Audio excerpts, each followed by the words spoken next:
नमस्कार स्टूडेंट्स, मैं अरविंदा हूँ। आप देख रहे हैं ज्ञानदीप ओडिशा चैनल।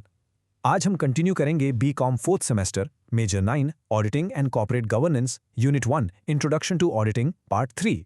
अगर आपने पहले पार्ट्स नहीं देखे हैं तो चैनल के प्लेलिस्ट से जरूर देखिए। तो चलिए आज हम शुरू करते हैं ऑडिटिंग के कुछ रीसेंट ट्रेंड्स। देखिए, जैसे जैसे बिजनेस का एनवायरनमेंट बदल रहा है वैसे वैसे ऑडिटिंग के फोकस एरियाज भी बदल रहे हैं। आज हम दो बहुत ही इंपॉर्टेंट ट्रेंड्स पर बात करेंगे। पहला है टैक्स ऑडिट और दूसरा है कॉस्ट ऑडिट।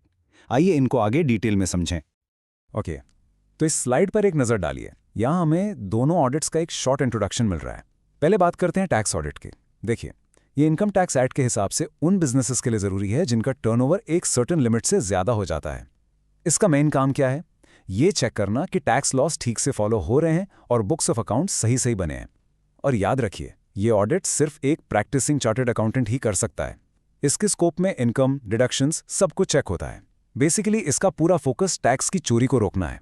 अच्छा, अब आइए कॉस्ट ऑडिट पर। ये खास करके मैन्युफैक्चरिंग कंपनीज के कॉस्ट रिकॉर्ड्स की जांच है। इसका मेन मकसद है कॉस्ट एफिशिएंसी बढ़ाना, वेस्टेज को ढूंढना और कंपनी को सही प्राइस डिसाइड करने में हेल्प करना।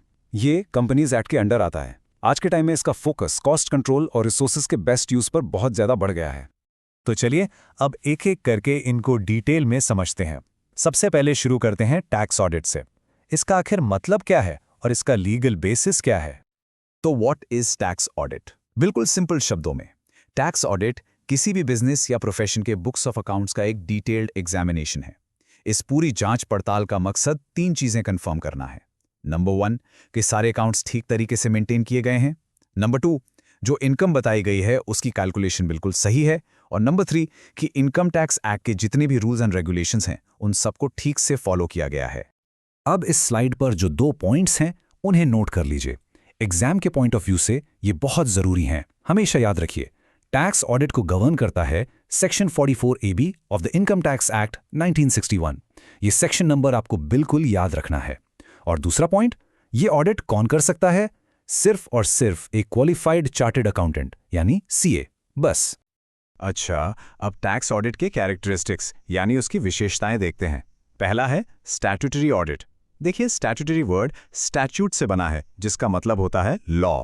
क्योंकि ये ऑडिट कानून यानी इनकम टैक्स एक्ट के द्वारा कंपल्सरी है, इसलिए ये एक स्टैट्यूटरी ऑडिट है। दूसरा पॉइंट, लीगल रिक्वायरमेंट इसी से जुड़ा हुआ है। तीसरा, प्रोफेशनल ऑडिट। जैसा हमने अभी बात की, इसे सिर्फ एक प्रोफेशनल ही कर सकता है जो है CA। चौथा है पीरियोडिकल ऑडिट।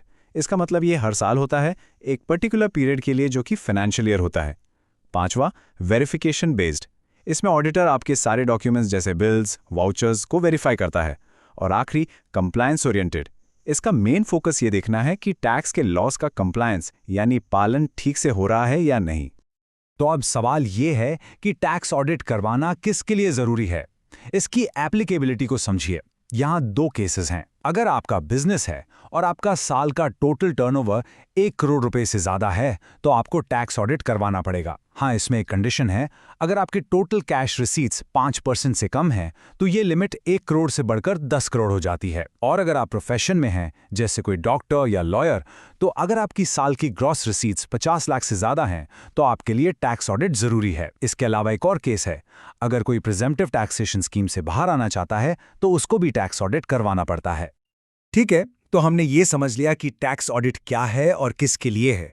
पर अब आखिर ये किया क्यों जाता है? इसका गोल क्या है? चलिए इसके ऑब्जेक्टिव्स और इसकी इंपॉर्टेंस को समझते हैं। टैक्स ऑडिट के 3 मेन ऑब्जेक्टिव्स हैं। सबसे पहला, ये इंश्योर करना कि जो इनकम डिक्लेयर की गई है वो करेक्ट है, मतलब उसकी कैलकुलेशन में कोई गलती नहीं है। दूसरा, टैक्स इवेजन यानी टैक्स की चोरी को रोकना। और तीसरा, टैक्स अथॉरिटीज के काम को आसान बनाना। जब एक CA की रिपोर्ट उनके पास होती है तो उनके लिए असेसमेंट करना काफी इजी हो जाता है। तो इसकी इंपॉर्टेंस क्या है, फायदे क्या हैं? पहला, एक्यूरेसी।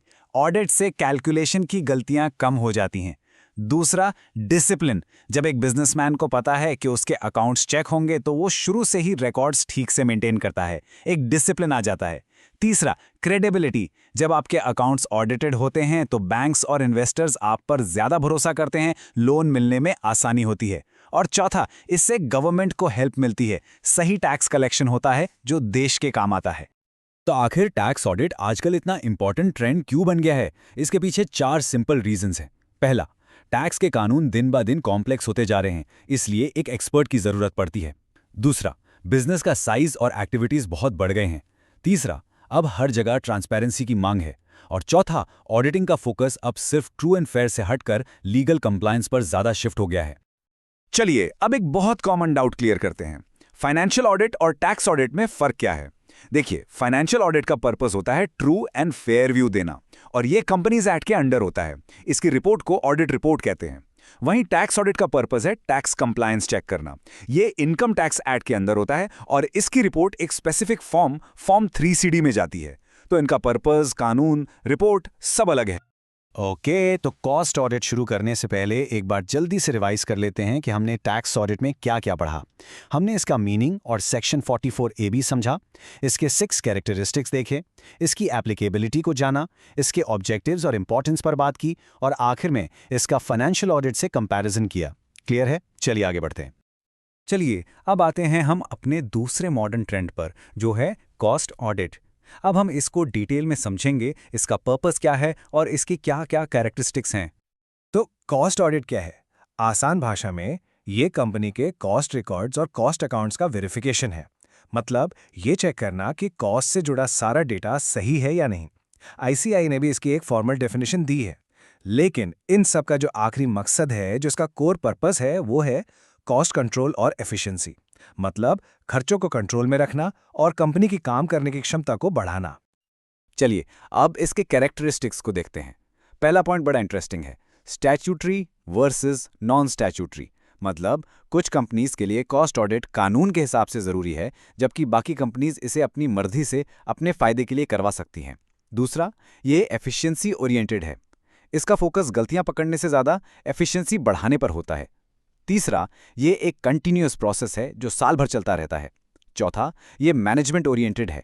इसकी रिपोर्ट का मेन यूजर मैनेजमेंट होता है, जिससे उन्हें डिसीजन लेने में मदद मिलती है। और पांचवां, ये एक डिटेल्ड ऑडिट है, जिसमें हर छोटे से छोटे खर्च की गहरी जांच की जाती है।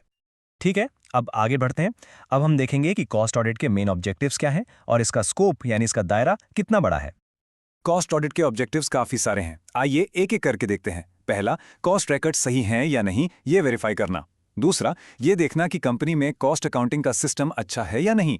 तीसरा और चौथा पॉइंट सबसे इंपॉर्टेंट है, कॉस्ट को कंट्रोल करना और कम करना और वेस्टेज और इनएफिशिएंसी को पकड़ना। पांचवा, सही कॉस्ट पता चलने पर प्रोडक्ट की अच्छी प्राइस फिक्स करना। छठा, मैनेजमेंट को डिसीजन लेने में हेल्प करना। और सातवां, इससे कंज्यूमर का भी फायदा होता है। जब कॉस्ट कम होगी तो आम आदमी को प्रोडक्ट सस्ते में मिलेगा। अब बात करते हैं इसके स्कोप की। इसके दायरे में क्या क्या आता है? मुख्य रूप से 4 चीजें: कॉस्ट रिकॉर्ड्स को चेक करना, इन्वेंट्री का सही वैल्यूएशन करना, कैपेसिटी यूटिलाइजेशन देखना, मतलब कंपनी अपनी कैपेसिटी का कितना यूज कर रही है, और हर तरह के कॉस्ट का एनालिसिस करना। और इसका लीगल फ्रेमवर्क क्या है? ये कंपनीज एक्ट 2013 के अंडर आता है। गवर्नमेंट इसे कुछ खास इंडस्ट्रीज पर लागू करती है। इसे कंडक्ट एक कॉस्ट अकाउंटेंट यानी CMA करता है, और इसकी रिपोर्ट कंपनी के बोर्ड ऑफ डायरेक्टर्स और सेंट्रल गवर्नमेंट को दी जाती है। तो कॉस्ट ऑडिट एक मॉडर्न ट्रेंड क्यों है, इसको स्टेप बाय स्टेप समझिए। देखिए, आजकल मार्केट में कंपटीशन बहुत बढ़ गया है। इस कंपटीशन में जीतने के लिए कॉस्ट एफिशिएंसी बहुत जरूरी हो गई है। ऊपर से रॉ मटेरियल और दूसरे खर्चे भी बढ़ते जा रहे हैं। इन सब की वजह से ऑडिटिंग का फोकस बदल गया है। आज का ऑडिट सिर्फ नंबर्स की एक्यूरेसी नहीं देखता, बल्कि कंपनी की परफॉर्मेंस और एफिशिएंसी को भी जांचता है। एक बार फिर आइए फाइनेंशियल ऑडिट और कॉस्ट ऑडिट का डिफरेंस देखते हैं। ये टेबल बहुत इंपॉर्टेंट है, एग्जाम में शॉर्ट क्वेश्चन में ये आ सकता है। देखिए, पर्पस अलग है, एक का ट्रू एंड फेयर व्यू, दूसरे का कॉस्ट एफिशिएंसी। फोकस अलग है, एक प्रॉफिट एंड लॉस पर, दूसरा कॉस्ट कंट्रोल पर। ऑडिटर भी अलग है, एक CA, दूसरा CMA। और स्कोप भी अलग है, एक फाइनेंशियल रिकॉर्ड्स को देखता है, दूसरा कॉस्ट रिकॉर्ड्स को। तो इसके साथ हमारा कॉस्ट ऑडिट का टॉपिक भी पूरा होता है। एक बार जल्दी से रिवाइज कर लेते हैं कि हमने क्या क्या पढ़ा। हमने इसका मीनिंग और डेफिनेशन देखी, इसके 5 कैरेक्टरिस्टिक्स समझे, इसके मेन ऑब्जेक्टिव्स को जाना, इसका स्कोप और लीगल फ्रेमवर्क देखा, ये एक मॉडर्न ट्रेंड क्यों है, इसकी रेलेवेंस समझी, और लास्ट में फाइनेंशियल ऑडिट के साथ इसका कंपैरिजन किया। तो स्टूडेंट्स, आज हमने ऑडिटिंग के 2 इंपॉर्टेंट ट्रेंड्स, टैक्स ऑडिट और कॉस्ट ऑडिट को समझा। अब लेक्चर खत्म करने से पहले मैं आपके लिए एक सवाल छोड़ रहा हूं। सोचिए और विचार कीजिए, एक आज की मॉडर्न मैन्युफैक्चरिंग कंपनी के लिए इन दोनों में से क्या ज्यादा जरूरी है? टैक्स लॉस को फॉलो करना यानी टैक्स ऑडिट, या फिर अपनी ऑपरेशनल एफिशिएंसी को ऑप्टिमाइज करना यानी कॉस्ट ऑडिट। सोचिएगा जरूर। हम मिलते हैं अगले लेक्चर में। Thank you.